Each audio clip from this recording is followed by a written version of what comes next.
Okay, so now we're going to move on to section K, which is swallowing and nutrition status, which is going to make us all hungry and want lunch.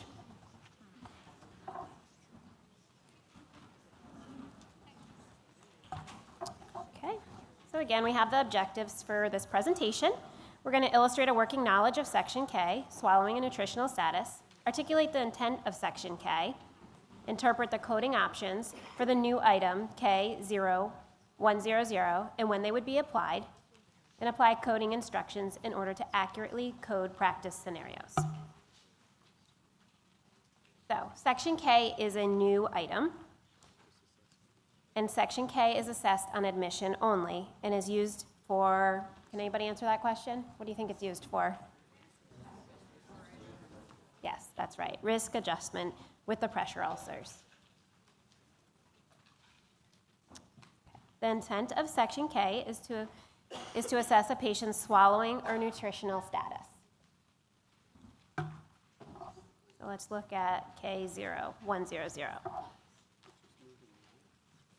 Reduced hydration and nutritional status can have a significant impact on wound healing and can increase a patient's risk for developing pressure ulcers.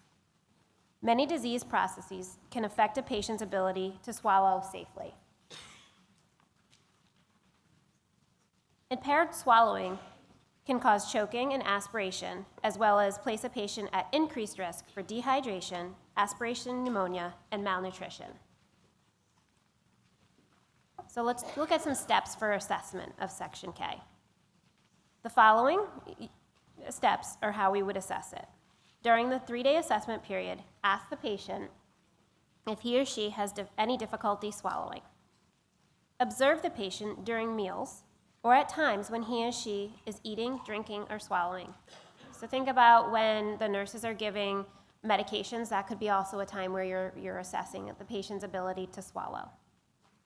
If the patient is not able to report swallowing deficits, speak with family or significant others. You also want to review your medical record. Look at nursing, physician, dietitian, and speech-language pathologist notes that assess and document swallowing status. Dental history or problems with dentition can also cause issues with swallowing, including poor fitting dentures,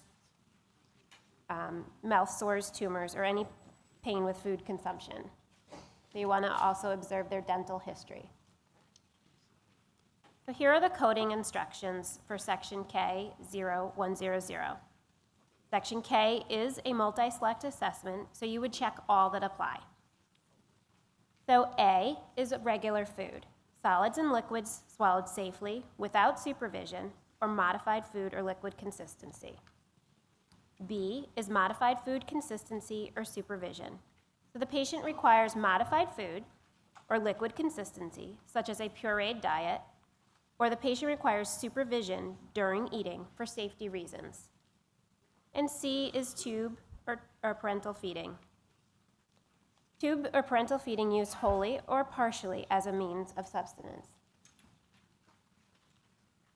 So I want to just kind of point out that item number 27, which you fill out on the front page of the IRF-PAI, has similar questions. So please note that number 27, the IRF-PAI, does ask for the same information, but K0100 is only asked on admission, and it's important to complete both sections as they're going to be used for different purposes. So that's the section that we currently fill out right now.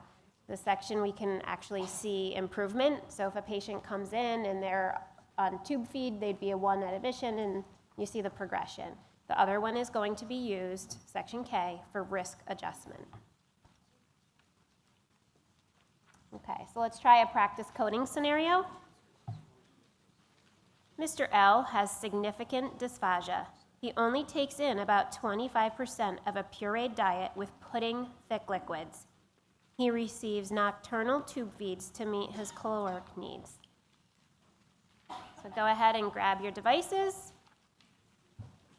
So is Mr. L A, regular food, B, modified food, C, tube or parental feeding, or D, both. And you're going to use your devices for this. I'll start your timer.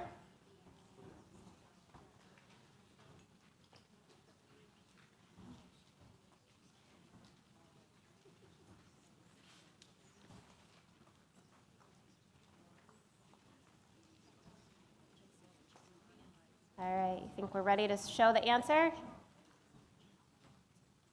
Okay, so the answer is D. Remember, this is a multi-select section. So if you have a patient that's on tube feeds in the evening, but they eat during the day, you can check both of those off.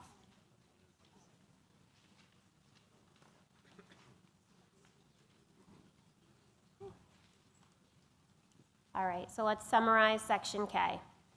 Section K is a new select section and is completed on admission. It's a multi-select section, so more than one box can be checked. And it's similar to item 27 on the IRF-PAI, but will be used for different purposes, so both must be completed. Okay, so I'm sure you all have your action plan out from 5 minutes ago when we talked about the last section. So let's review your action plan. How do you currently assess somebody's swallowing status in your facility now?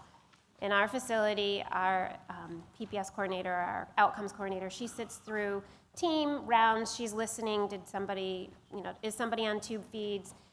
She's looking at the medical record. So this is currently, she's pretty used to doing this practice, and we don't feel that there's going to be much change that needs to be made to this practice for her. But think about your facility and how you do this at your facility. Just look at your documentation and make sure that you're going to be able to gather this information from your chart. And if you haven't figured out now, since this is my third time speaking, I'm the quote person. I love quotes. I start my day off with a quote. So I'm going to leave you with a quote. So as Aristotle said, for the things we have to let's start over. For the things we have to learn before we can do them, we learn by doing them. So practice, practice, practice. Okay. Questions? Who has a question for me?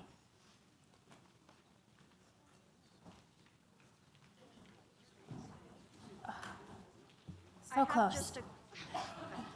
On that, let's say that tube feeding and then modified food you check. Would you put a dash in the regular food, or is it going to gray out? Like, since it's multi-choice. Yeah, so you would just check off the ones that apply. So you don't need to dash. So you wouldn't put anything in the other boxes. Correct. You just leave them blank. Correct. Okay, good. Anybody else have another question?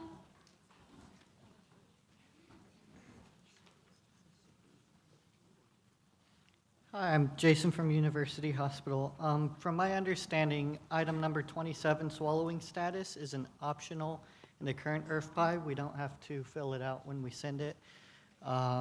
Is that going to change with the new IRF-PAI? We are going to have to fill out item 27? I would refer to the manual. We fill it out on ours at all times. So if you're saying it's optional now, there isn't anything in the manual that says, but just that it's changing. So just refer to the most current manual for all other sections. Okay. If the tube is only being used for flushes or just for medication, does that still count against them because of the swallowing nutritional status? So you're flushing the tube. Either they're just flushing because we can't pull it, or we're just putting medications down the tube. Let me confer with the table, and we'll get you a finalized answer, just to make sure that it's All right. consistent across all. All right, thanks. Sure. I just want to make sure you're not using the flushes for hydration at all, correct? Just to keep it patent. No. Okay. Okay. All right. We will get you an answer on that one. Okay. All right. Thank you.